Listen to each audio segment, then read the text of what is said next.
You know, these are indeed lean times for the federal government of Nigeria. Labor and Employment Minister Dr. Chris Ngige said this much. The minister made the revelation in a chat during an interview with a sister TV station on Thursday. Consequently, the federal government does not have funds to meet the demands of striking Academic Staff Union of Universities, ASUU.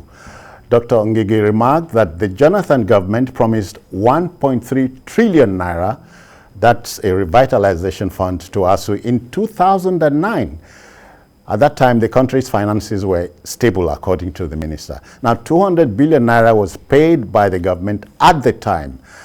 Another committee has been constituted by the Ministry of Education just to renegotiate the 2009 agreement. It appears, Bola, we are still a long, long way from home. Oh, we are very much a long way to really dealing with the issue at hand. Basically, you see, I know that a government is a continuum. And in as much as the fact that a government is a continuum, every government should be able, you know, to abide with the tenets of agreements that the government that handed over power to it actually agreed upon. But basically, you see, education should be, according to the Constitution, should be justice-able. Justice-able. Yeah. And the fact that the federal government should be able to spend and fund education at all levels. But what happened? The Constitution said, no, it's not, it can never happen. It can never happen. Because if government should spend all the money that it has in its cover on education alone, there will be a problem for other sectors. But that is against the tenets of the Constitution. And the fact that if that aspect of the Constitution is not applicable, is not implementable, I think as at now, they are doing constitutional review. They should be able to tackle that aspect. You will see that they won't tackle it. That place will still be there. And then every now and then... But that's a little curious because members of the National Assembly are educated. They went to school. Now, look at it. You see, it was quite unfortunate too that the Jonathan administration agreed on 1.3 billion. No, trillion. Yeah, oh, sorry, trillion. Yeah. where I don't know about 1 million. I've never had it in my account before. Maybe that is the policy. Come on. I'm looking at it from the perspective you are being ambitious. Well, I hope that one day I will sign 1.3 trillion. 1.3 trillion. If the trillion enters your account, the alert will be something I will else. Die. I'm telling you. No, you won't. Let's save saving. But seriously speaking, it has taken 13 years. Yeah. That's what is even more benumbing on the matter. It has taken 13 years for the Minister of Labor to divulge this information. And so the back and forth thing was avoidable. It's unfortunate that the person who was Minister of State for Education, you know, at the time the agreement was signed, Ngige, is the governor of Rivers State. Yeah. And in a system, in a setting where politicians are interested in serving the people, I think he should have been brought on board the negotiation. Then why did it take the Buhari administration 7 years to realize that it cannot meet the demands, that it needs to renegotiate the agreement? But you remember a memorandum of understanding. an agreement. Yes. Another memorandum, MOA, was signed with the same ASUU. Yes. So he talked about government being a continuum, and so that was in 2009. Yeah. That's what I'm saying. Then another government was in power. By 2015, Muhammadu Buhari became the president of Nigeria.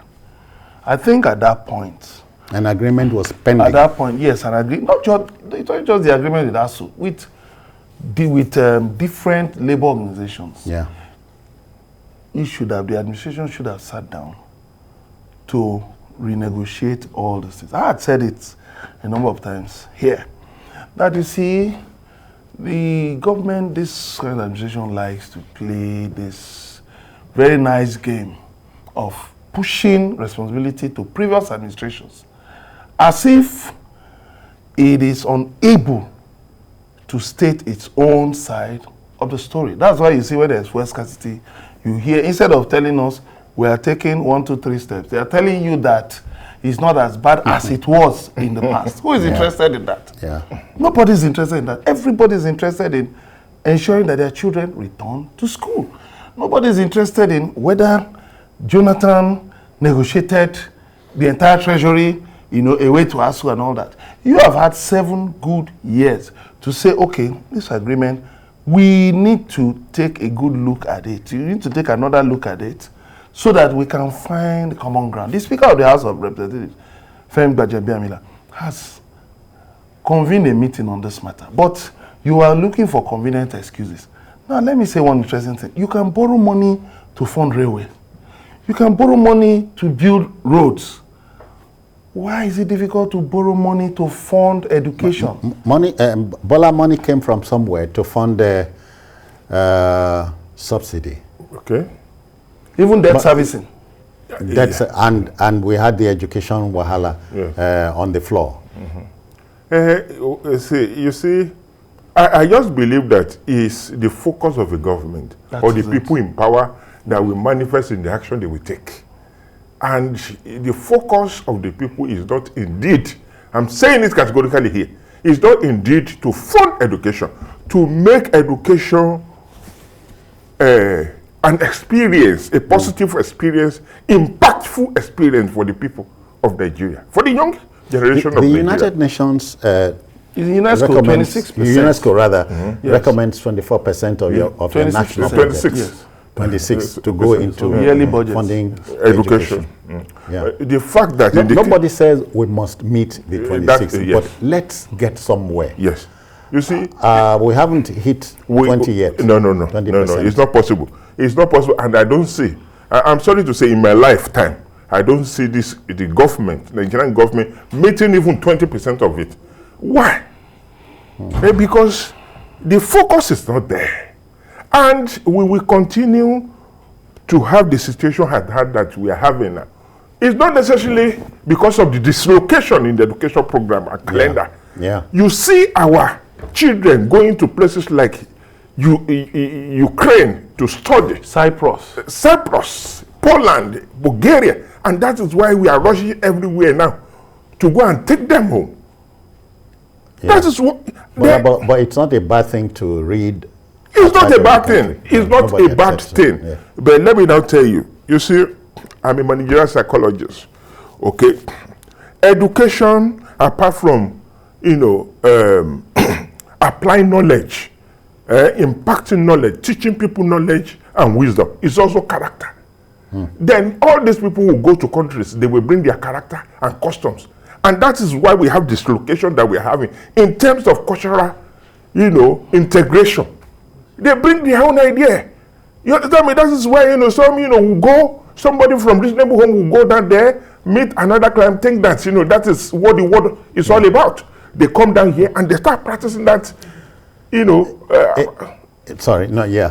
Emeka, now, you're seeing every fault belongs to the federal government. You don't see any fault with ASUU on its part?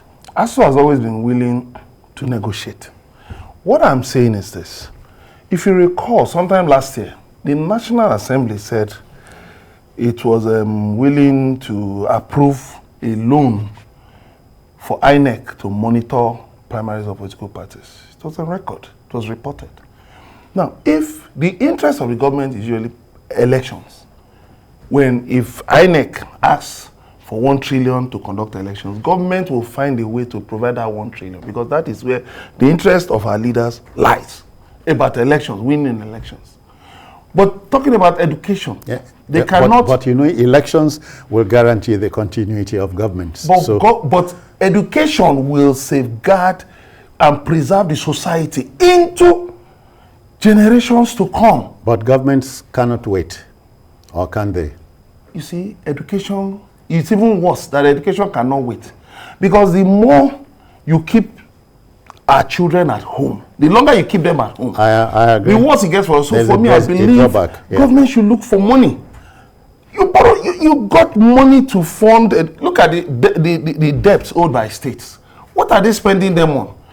Projects that have no value, little value or little impact on the people. I believe government should sit down, the federal government should sit down with the state government and just tell themselves the truth. We need to go and look for money, find money anywhere. If we go and borrow money, I'm coming.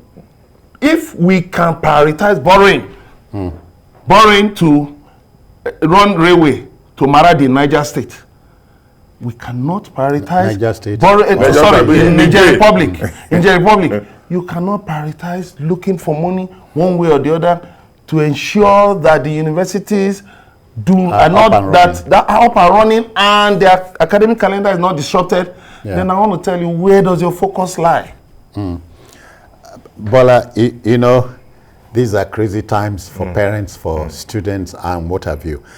I'm looking for a middle ground for both parties. They must meet somewhere because it cannot continue like this. And Nigerians are becoming dog-tired of strike actions because it appears strike is perhaps the only way of fighting force back. The government, to do. You see, the issue is this. First, if I know that the ASUU executives are educated, bring out the figures, how much you are generating, how much you've been spending on each aspect, of governance or sectors.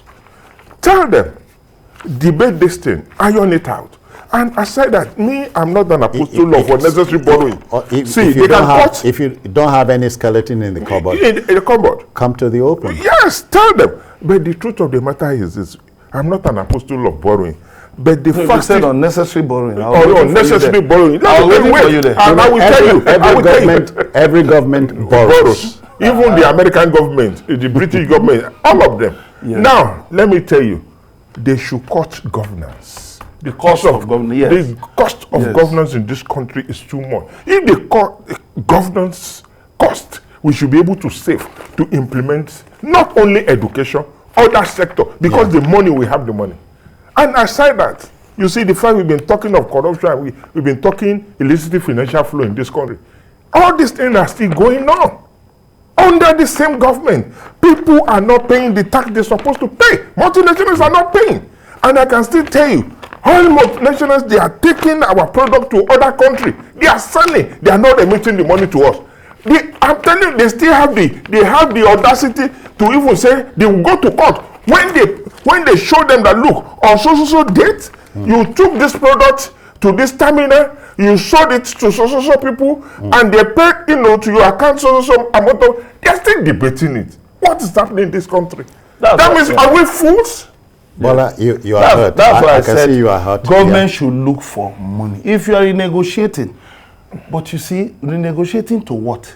To the past or to the future? That's why I said government should somehow find money to fund education. Whenever there are issues that government needs to find money, government finds a way to find money. Government has a way of finding money. If it is borrowing, fine. If it is cutting certain subheads in the budget, environment, if it's environment, and you fund education robustly, you see, we can't be pumping money into building more prisons, buying guns, buying all kinds of, buying all kinds of offensive weapons to equip the police, the correctional centers, the military, and all of that. And we are not ensuring that the source. So the situation is created that government itself is cherry picking what issues to deal with. The government can do better.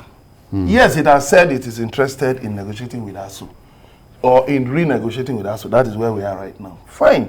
And even the money ASUU is talking about is not money that ASUU says pay into our bank accounts. All of the money will not even go to you know, So the quarrel benefit with members of IPISS, IPPIS is part of it. All of those things are there. Accountability. A lot of things are there, and people are knowledgeable about by the running of educational systems around the world. I've come out to tell government, this IPPIS, you need to take another look at it.